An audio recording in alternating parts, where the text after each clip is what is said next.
This video is the only one you need to watch if you want to know how to get around in Bangkok. Bangkok can feel huge when you arrive, and if you don't know how to get around, you might waste a lot of time and Thai baht stuck in traffic. And yes, Bangkok is huge. So huge that you can literally travel in the sky with the BTS, underground with the metro, on the river, and on the road with the buses. It's a lot of different types of public transports to figure out, and that's very overwhelming. In this video, I'm going to show you the cheap and easy way the locals use to get from A to B in Bangkok. And no, it's not just the BTS. I'm Lizzie, I'm half Thai, half Austrian, and I've been to Bangkok countless times, even before the BTS existed. If you're here for a specific transport system, here's all the things we cover with the related timestamps, so you can skip to the relevant section. Let's start with the top, BTS Skytrains. So BTS stands for Bangkok Mass Transit System. Anywhere in Thailand, and that's with any type of transport that you choose, 5 to 7 p.m. is like the busiest time. That's when all of Bangkok is stuck in traffic. But even when it's super busy, the BTS is probably the fastest way to get around in that time. And that's why the BTS is so beneficial, because that's the time where you can just fly over all of the traffic. There are two lines on the BTS, the light green one and the dark green one, and they cover different areas. So overall, they go all directions. So you have north, east, south, and west. And that's also what the letters for the station stand for. So if you struggle to remember the station name, because those names can be really, really hard to remember, just remember the letter and the number. N is anything north, E is anything east, and then you have the different numbers for each station. The light green one is the Sukhumvit line, because it goes through Sukhumvit, and the other one is the Silom line. Chances are, because the line is very much longer, you will have to use the Sukhumvit line. Also, when you're at the station itself, it can be a little bit tricky to navigate around. So again, just look for the letter. So if you know you have to go to E3 and you're currently in N2, you can see at the stations, if you're entering the right train, based on which arrow it shows you. How to buy tickets for the BTS? You can get them right at the ticket counter next to any BTS station. Maybe they don't have someone at the counter in the stations that are less central, but at any station you will find the little machines. At those machines you can pay by cash or via QR code or Alipay. So you might have seen that QR code in Thailand a lot. Thai people don't really have contactless, they have the QR code. And you can only pay with that if you have a Thai bank account, which luckily I do. Otherwise, it's a great way to get rid of like your small coins that you have. So if you just need to buy a single journey ticket, the ticket machine is the easiest way. If you know that you're going to use the BTS a lot, I would recommend that you get one of the rabbit cards. You might need to show your passport if you get one of those, and it costs, I think, 100 baht for the card and 100 baht of minimum to top up, or like a fee or something. And it will save you a lot of time if you travel a lot, that you don't have to queue at the vending machines all the time, but you will have to top up the card. So at the machines, you basically just tap on it, switch to English if it's easier for you, unless you know the letter number of the station, and you can just tap on that letter. And then you press how many tickets you want, pay via the QR code, or enter the coins or notes. And then you'll get the tickets and all the change. The BTS is actually a little bit pricey. I remember my Thai teacher, she was saying that for Thai people, like 40 baht for a journey is crazy expensive, especially when you can get a Grab bike directly from where you are to directly where you want to go without having to like go to the BTS station, etc., which also comes to, if you're just having like a 5 to 10 minute journey, to 40 baht. So people usually get the bike for that, but it's a great way. And because it's a little bit more expensive, it means there's less people on it. Also, I love the BTS because you can get some amazing views on it. Of course, it's a bit hard when it's crowded and all you see is armpits, but on the times when it's not too crowded, just enjoy the view. It's super nice to literally zip through Bangkok skyline. And there's also the option to skip the traffic underground. Let's talk about the MRT. The MRT covers different areas of Bangkok. For example, Chinatown, or as the locals call it, Yavarat, is not covered by the BTS, but it's covered by the metro. I've stayed there for a bit, and it was the first time that I barely used the BTS because I used the metro all the time. And I'm used to usually staying at areas where there is a BTS. And if you're interested in a day in a life as a digital nomad in Bangkok, I also have this video here. One thing about both the MRT and the BTS is it's very heavily air conditioned, so it can get freezing. So maybe bring a light jacket if you have a bit of a longer journey. How to buy tickets from the MRT? You don't have to buy a ticket. You can use your contactless card. Just make sure your card provider doesn't charge you all the time, because then all these tiny fees might rank up a little bit. Otherwise, you can buy some tokens, and it's very similar to the machines of the BTS. The thing with the BTS is you get a little card, but on the metro, you get a little token. It's like a little coin. And I'm always a little bit worried that I'm going to lose it because it's so tiny it can easily slip through your hands, unlike a card. You just tap it on the barriers as you would with a card, and then when you go out, you slot it through the coin thingy. I think both the BTS and the metro are actually very clean. And yeah, again, it can be very freezing. There are some stations where the BTS and the metro cross, like for example at Terminal 21, one of Bangkok's most popular shopping malls. I'm planning to do another video about the malls in Bangkok, so make sure that you hit subscribe so you don't miss out on that one. And when we talk about the metros, we also have to talk about the bike drivers. You'll see them in some of the BTS stations and also the metro stations. And they usually have these like bright orangey jackets with a number on it. And those drivers unfortunately don't always speak English, but if you tell them roughly where you want to go, they will bring you there. And it's like usually a very, very cheap rate. So they have fixed rates depending on how many kilometers away from the station it is. And that's a convenient way to get a little closer to your final destination if it's a bit of a walk or if it's just really hot and you don't want to walk. The MRT and the BTS are great if you want to skip all the traffic in the cars. But sometimes the fastest route is not through the sky or underground. It can be on water.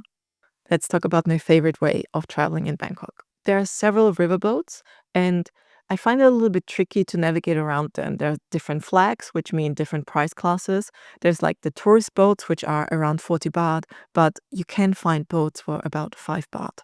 Usually the 5 baht ones are just to get you from one side of the river to the other, so you're not really going across the stops. So for example, there is a shuttle from Yaowarat Chinatown to Icon Siam, and that was 5 baht. And then you walk a little bit further to the mall itself. The boats are usually super cheap, and it depends which boat you get on.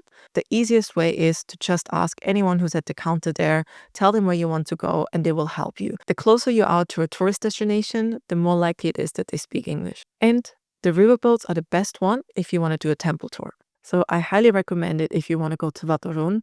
I think the riverboat is the way to arrive because you go there and you have the whole, not bird's eye, but like the whole view of Wat Arun, and then you can go and explore the details and see the little mosaics. So that's a great way to go there. It's not just a big river in Bangkok where you can get the boats.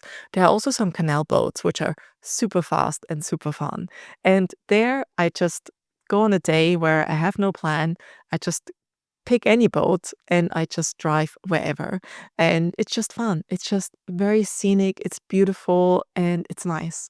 So if you have the time to just like see where the boat takes you, do it. It's so much fun. And if you have a specific destination to go, just ask people. Google Translate is really, really good nowadays, so you can use that. And the network in Bangkok specifically is really good. I have a True SIM, which has been fine, but supposedly the better network is with AIS. And the last time I went to Thailand, I just got my partner an eSIM, and I use Airalu for that. So if you're planning to come to Thailand, I actually recommend that you use it because Airalu automatically connected to the AIS network, and he had network at locations where I didn't have network. But then supposedly, because AIS is so much better, more people have it. So in crowded areas, it's actually probably better to have True. If you're traveling alone, maybe get AIS. If you travel with someone else, and it's very important that you're always connected to the internet, maybe one of you can get True and the other one can get AIS. Also, I have a little referral link for Airalu, so if you use my link, you get $3 off your first purchase and I get $3 credit. So it's a win-win. I'll add the link in the description. Okay, we covered the trains, we covered the boats, but what's the most local way to travel? Let me tell you about what is probably also the cheapest way to travel: the buses. If you're new here, hi, I'm Lizzie. I'm a freelance UX designer and digital nomad, and this channel is all about how you can create a work life that works for you.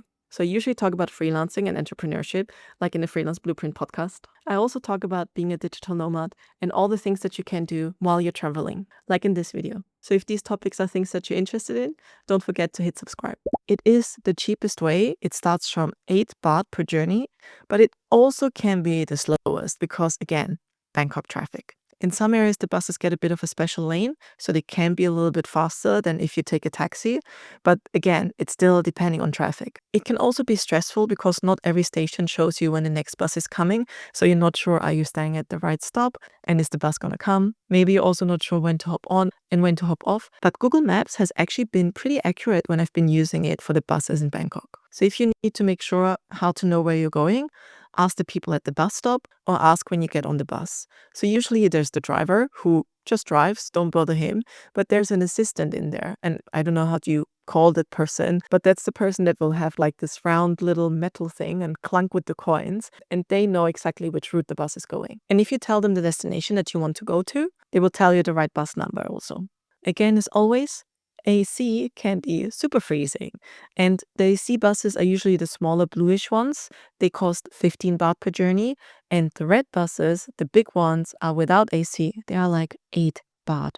And the AC buses feel very luxurious. They even have those USB sockets so you can charge your phone in the meantime. Sometimes those driver assistants, they might not speak English that well. So if you want to know if they're going to a certain direction, you can say, let's say Siam, which is a popular destination, and you can just ask, by Siam mai?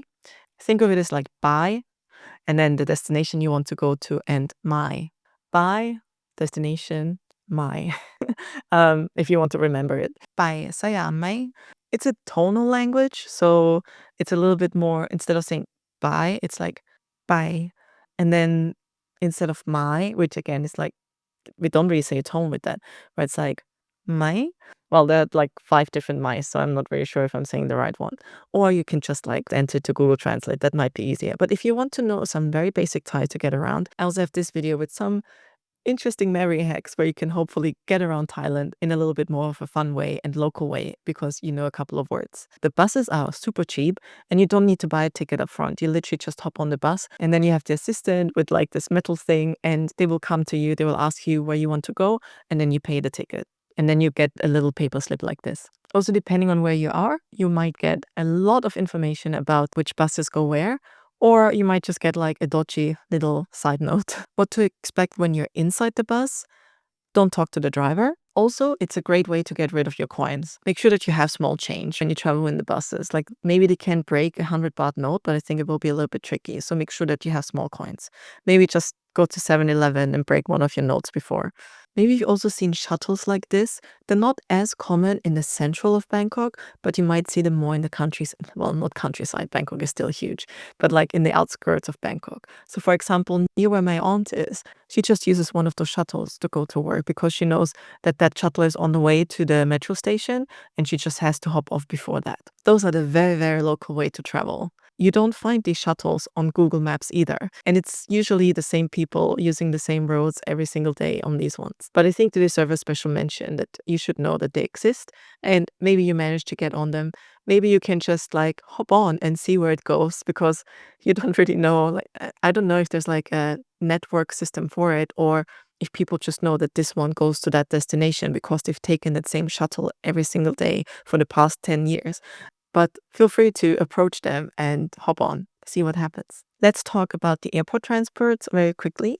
So there are 2 main airports in Bangkok. Depending on where you land in Bangkok, chances are it will be the BKK airport. So that's the Suvarnabhumi airport, the newer one. Or you might land in Don Mueang, which is abbreviated DMK.